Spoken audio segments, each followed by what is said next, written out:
بسم الله الرحمن الرحيم. اليوم سعيد الرحموني رئيس الجمعيه المتوسطيه للتنميه المستدامه متفقين ضمن الحملايه الطبيه لمرضى العيون.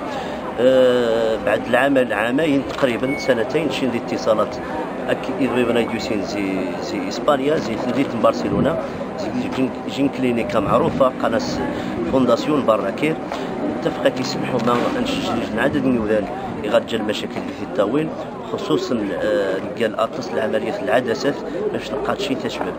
شنو النهار اليوم الاول نستعدوا تقريبا 160 واحد لقى 90 عمليه.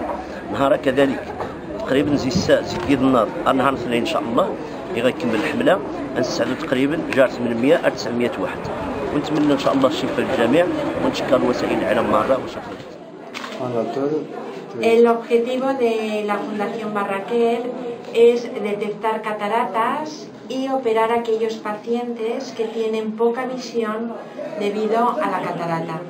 Es una cirugía muy resolutiva, se opera con anestesia local y al día siguiente el paciente ya está viendo y puede hacer vida normal.